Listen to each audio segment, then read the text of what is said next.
जय हिंद दोस्तों। 27 दिसंबर 2024 के करेंट अफेयर्स का पहला और इम्पॉर्टेंट क्वेश्चन है, वित्त मंत्रालय में राजस्व सचिव कौन बने हैं? आंसर हो जाएगा अरुणेश चावला। तो अरुणेश चावला वित्त मंत्रालय में राजस्व सचिव के रूप में नियुक्त किए गए हैं। उन्होंने संजय मल्होत्रा का स्थान लिया है। तो दोस्तों, संजय मल्होत्रा आरबीआई के गवर्नर बन चुके हैं, तो उनके स्थान पर अरुणेश चावला को राजस्व सचिव बनाया गया है।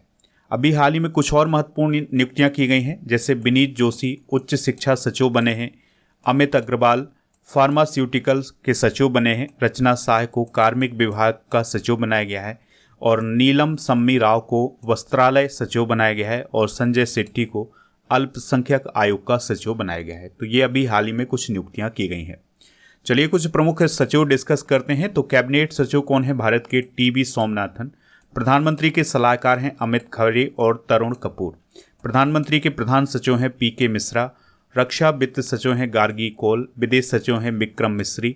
गृह सचिव हैं गोविंद मोहन, और वित्त सचिव हैं तुहिन कांत पांडे। रक्षा सचिव हैं राजेश कुमार सिंह। राष्ट्रीय सुरक्षा सलाहकार हैं अजीत डोभाल। उप राष्ट्रीय सुरक्षा सलाहकार हैं टीवी रविचंद्रन, और मुख्य आर्थिक सलाहकार हैं अनंत नागेश्वरन। प्रधान वैज्ञानिक सलाहकार हैं भारत सरकार के अजय कुमार सूद। ठीक है, तो दोस्तों इन सभी को आप नोट कर सकते हैं। दोस्तों, आप इस पूरे लेक्चर को बहुत ही ध्यान से लास्ट तक देखिएगा। लास्ट में आपसे एक क्वेश्चन पूछा जाएगा, जिसका आंसर कमेंट बॉक्स में बताना है। अगर आप चैनल पर पहली बार आए हैं तो चैनल को सब्सक्राइब कर लें, बेल आइकन भी दबा लें, जिससे आपको समय पर सबसे पहले नोटिफिकेशन मिल सकेगा। जो लोग हमसे नए जुड़ रहे हैं उनके लिए बता दें कि आप स्टडी करके ऐप को इंस्टॉल कर लें। इसका लिंक डिस्क्रिप्शन बॉक्स में दिया गया है। तो दोस्तों, ऐप पर ई बुक वाले सेक्शन पर आपको जनवरी से नवंबर 2024 तक के करेंट अफेयर्स की ई बुक मिल जाएगी। इसके अलावा मंथली करेंट अफेयर्स की ई बुक भी आपको हिंदी इंग्लिश दोनों मीडियम में ई बुक वाले सेक्शन पर मिल जाएगी। अगला क्वेश्चन है, भारत के किस राज्य केंद्र शासित प्रदेश में 2023 में मलेरिया के 0 मामले दर्ज किए गए हैं? आंसर हो जाएगा इसका लद्दाख, लक्षद्वीप, पुदुचेरी। तो इस क्वेश्चन का राइट आंसर क्या हो जाएगा? उपरोक्त सभी।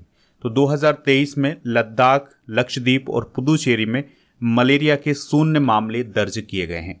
तो दोस्तों, अभी हाल ही में एक रिपोर्ट जारी की गई है और उसमें यह बताया गया है कि देश में मलेरिया के कारण होने वाली मृत्यु की घटनाएं 1947 में 8 लाख थी, जबकि 2023 में ये घट करके 83 हो गई हैं। यानी कि 1947 में मलेरिया के कारण 8 लाख मौतें होती थी, 2023 तक ये आंकड़ा 83 हो गया है।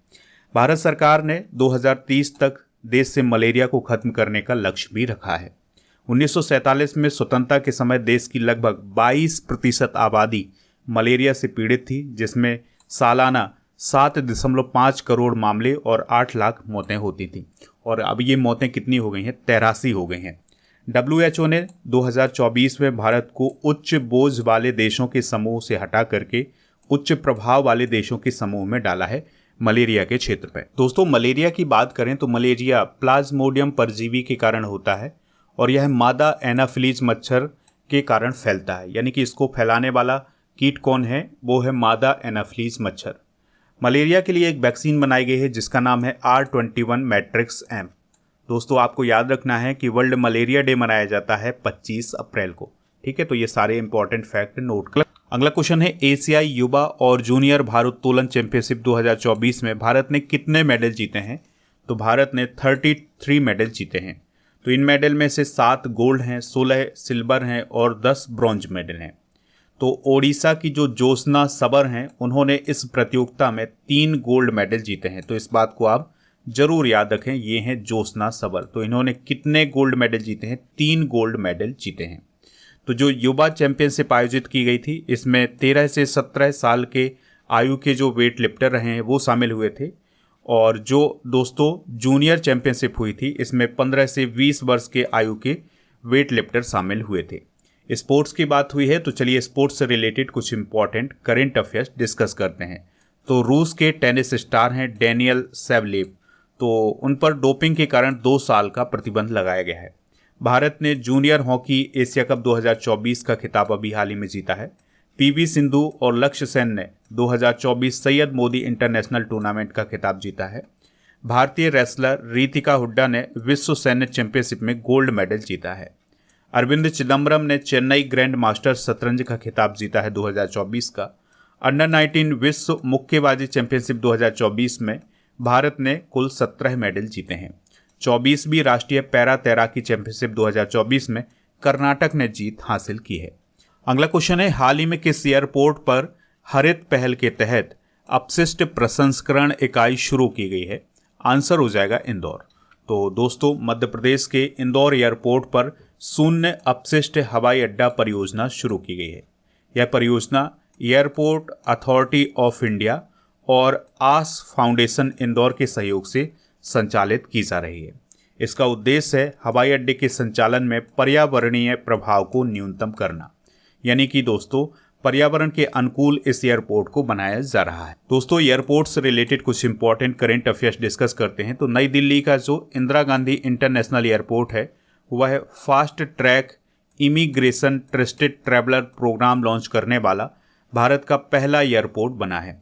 सूरत एयरपोर्ट को अभी हाल ही में अंतर्राष्ट्रीय एयरपोर्ट का दर्जा दिया गया है। भोगापुरम एयरपोर्ट आंध्र प्रदेश में बनाया जा रहा है। जेवर एयरपोर्ट जो कि उत्तर प्रदेश में है, तो उसके पास आदि योगी शिव की 242 फीट ऊंची प्रतिमा लगाई जाएगी। दोस्तों, उत्तर प्रदेश के अयोध्या एयरपोर्ट का नाम महर्षि वाल्मीकि इंटरनेशनल एयरपोर्ट किया गया है। दुनिया का सबसे बड़ा एयरपोर्ट अल मखतूम अंतर्राष्ट्रीय हवाई अड्डा बनाया जा रहा है जो कि दुबई में है।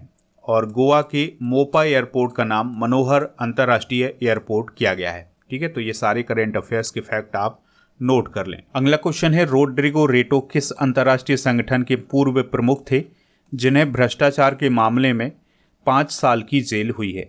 आंसर हो जाएगा अंतर्राष्ट्रीय मुद्रा कोष यानी इंटरनेशनल मॉनेटरी फंड।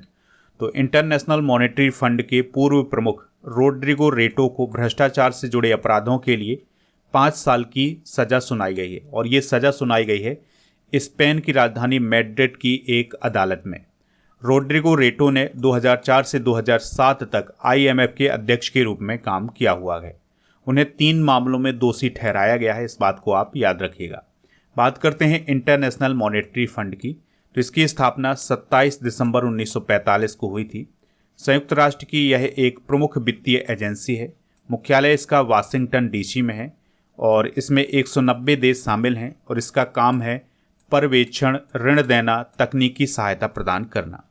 इसके प्रबंध निदेशक हैं क्रिस्टिलिना जॉर्जीवा और प्रथम उप प्रबंध निदेशक हैं गीता गोपीनाथ और मुख्य अर्थशास्त्री हैं पियरे ओलिवियर गोरिनचास। अगला क्वेश्चन है, फोर्ब्स के द्वारा 2024 विश्व की मोस्ट पावरफुल महिलाओं की सूची में निम्न में से किसको शामिल किया गया है?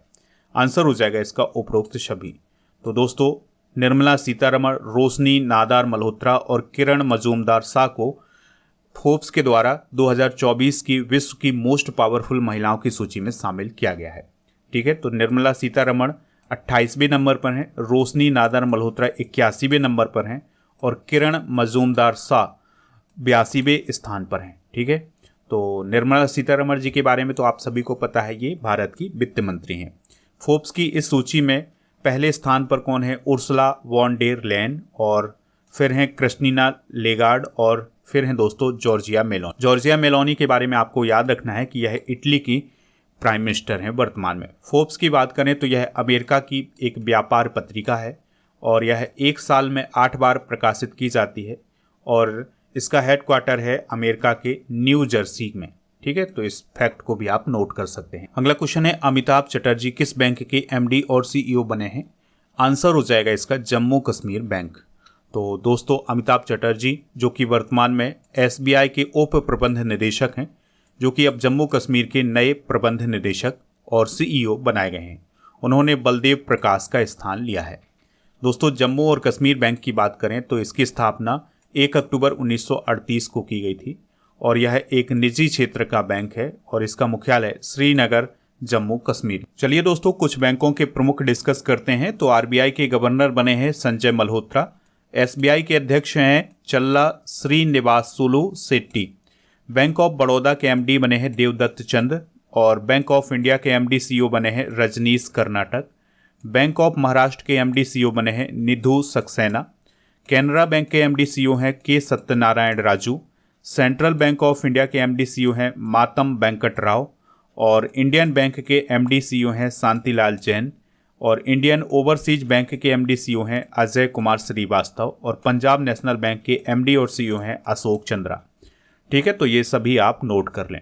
26 दिसंबर 2024 को भारतीय कम्युनिस्ट पार्टी की स्थापना के कितने वर्ष पूरे हुए हैं? आंसर हो जाएगा 100 वर्ष। तो 26 दिसंबर 2024 को भारतीय कम्युनिस्ट पार्टी की स्थापना के 100 वर्ष पूरे हो गए हैं। तो जो सीपीआई पार्टी है उसके कितने वर्ष पूरे हो गए हैं? 100 वर्ष पूरे हो गए हैं। इसकी स्थापना हुई थी 26 दिसंबर 1925 को कानपुर उत्तर प्रदेश में। इसके संस्थापक थे मानवेंद्र नाथ राय और इसके प्रथम महासचिव थे सच्चिदानंद विष्णु घाटे। दोस्तों, इसका जो स्थापना सम्मेलन हुआ था उसके अध्यक्ष कौन थे? सिंगरावेलु चेट्टियार। और वर्तमान में महासचिव कौन है? डी राजा। दोस्तों, यहाँ पर एक पॉलिटिकल पार्टी की बात हुई है, तो आपको याद रखना है कि वर्तमान में भारत में 6 नेशनल पार्टियां हैं जिन्हें राष्ट्रीय पार्टी का दर्जा दिया गया है।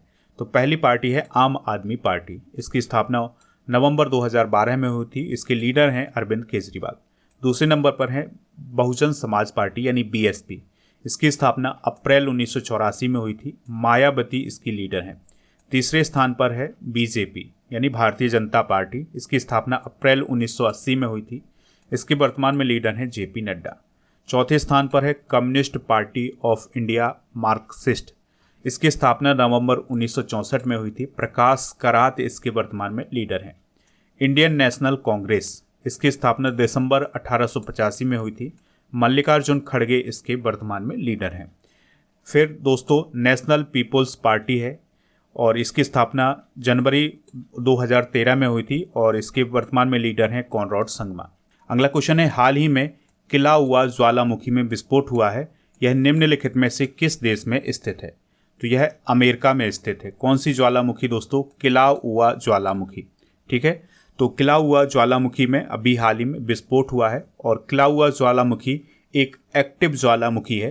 तो इसमें विस्फोट होते रहते हैं, लेकिन अभी वर्तमान में इसमें विस्फोट हुआ है जिसके कारण आसपास में लावा फैल गया है। तो इस प्रकार के क्वेश्चन पूछे जाते हैं आपके एग्जाम में, इसलिए इस क्वेश्चन को ऐड किया गया है।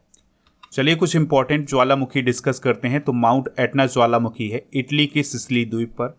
स्ट्राम्बोली है इटली के एओलियन द्वीप पर। और माउंट मोरापी है इंडोनेशिया के जावा पर। और माउंट यासुर है वानुअतु देश में। और इसके अलावा आपको याद रखना है कि सकुरजिमा है जापान में। और पोपोकाटेपेटल है मैक्सिको में।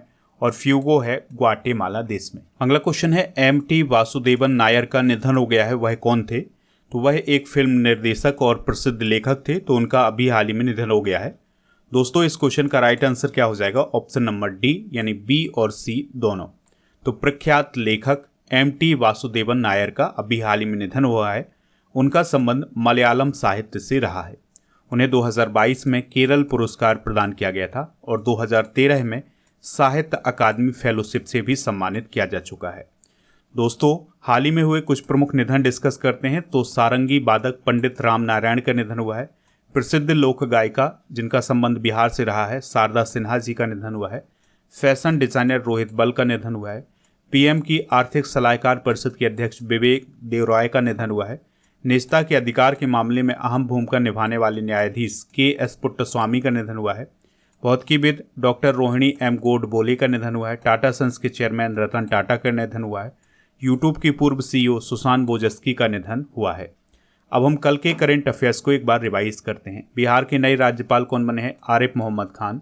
2024 के लिए कितने बच्चों को प्रधानमंत्री राष्ट्रीय बाल पुरस्कार प्रदान किया गया है? 17। 86वीं सीनियर राष्ट्रीय बैडमिंटन चैंपियनशिप 2024 का पुरुष एकल खिताब किसने जीता है? एम रघु। और राष्ट्रपति द्वारा हिमाचल प्रदेश उच्च न्यायालय के नए मुख्य न्यायाधीश के रूप में किसे नियुक्त किया गया है? गुरमीत सिंह संधामालिया। और स्पेड एक्स मिशन किसके द्वारा लॉन्च किया जाएगा? इसरो के द्वारा। भारत का पहला डिजिटल म्यूजियम किस राज्य में स्थापित किया गया है? महाराष्ट्र। हाल ही में उपभोक्ता मामलों के मंत्रालय ने किन सुविधाओं को लॉन्च किया है? जागो ग्राहक जागो ऐप। भारत के शोधकर्ताओं ने पूर्वी घाट से किस मछली की खोज की है? कोइमा। चैंपियंस ट्रॉफी 2025 का आयोजन पाकिस्तान के अलावा किस देश में किया जाएगा? यूएई। बाल्ड ईगल किस देश का राष्ट्रीय पक्षी बना है? अमेरिका। दोस्तों, आज के जनरल नॉलेज के पिटारे में हम भारत के सबसे लंबे राष्ट्रीय राजमार्ग पढ़ेंगे जो कि टॉप 10 में आते हैं। तो पहले स्थान पर है NH44 यानी कि यह सबसे लंबा नेशनल हाईवे है भारत का। इसे पहले NH7 बोला जाता था। इसकी लंबाई है 3745 किलोमीटर की और यह श्रीनगर से कन्याकुमारी तक है। फिर है NH27, इसकी लंबाई है 3507 किलोमीटर। फिर है दोस्तों NH48, जिसे पहले NH8 के नाम से जाना जाता था। इसकी लंबाई है लगभग 2807 किलोमीटर। फिर है NH52, इसकी लंबाई है 2317 किलोमीटर। फिर है NH30, जिसकी लंबाई है 2040 किलोमीटर की दोस्तों। फिर है इसके बाद NH6, इसकी लंबाई है 1873 किलोमीटर की और यह मेघालय में जोराबट से मिजोरम में सीलिंग पर समाप्त होता है। NH53 की लंबाई है 1781, लंबाई है 1711। NH66 की लंबाई है 1622 और NH19 की लंबाई है 1435 किलोमीटर। ठीक है, तो ये हैं भारत के 10 लॉन्गेस्ट नेशनल हाईवे। दोस्तों, कल के करंट अफेयर्स में आपसे पूछा गया था कि वर्तमान में भारत में हाई कोर्ट की संख्या कितनी है, तो 25 है। तो लगभग सभी लोगों ने इसका आंसर 25 बताया हुआ है। आपके लिए आज का क्वेश्चन है, RBI के नए गवर्नर कौन है? जो भी इसका राइट आंसर हो कमेंट बॉक्स में जरूर बताएं। स्टडी करके ऐप को आप इंस्टॉल कर लें, इसका लिंक डिस्क्रिप्शन बॉक्स में दिया गया है। यहाँ पर मिलेगा आपको paid course, e book, test series, daily current affairs का PDF और क्लास नोट और टेस्ट पास। ठीक है, टेस्ट पास में आपको 3000 से अधिक टेस्ट मिलेंगे 1 वर्ष की वैलिडिटी के साथ। दोस्तों, आपको टेस्ट सीरीज वाले ऑप्शन पर डेली करंट अफेयर्स का टेस्ट मिल जाएगा। इसके अलावा मॉक टेस्ट मिलेगा।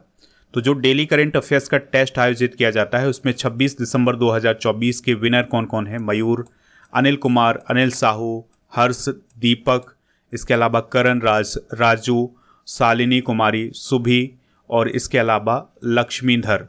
ठीक है, तो ये दोस्तों टॉप 10 है। आप भी डेली करंट अफेयर्स का टेस्ट दें तो आपका भी नाम यहाँ पर हो सकता है। करंट अफेयर्स की ईबुक के अलावा जीके की ईबुक भी मिल जाएगी, हिंदी इंग्लिश दोनों मीडियम में। और PDF के लिए आप हमारे टेलीग्राम चैनल को ज्वाइन कर लें। इसका नाम है स्टडी कर ऑफिशियल। व्हाट्सएप चैनल और इंस्टाग्राम पेज को भी फॉलो कर लें। इन सभी का लिंक डिस्क्रिप्शन बॉक्स में दिया गया है।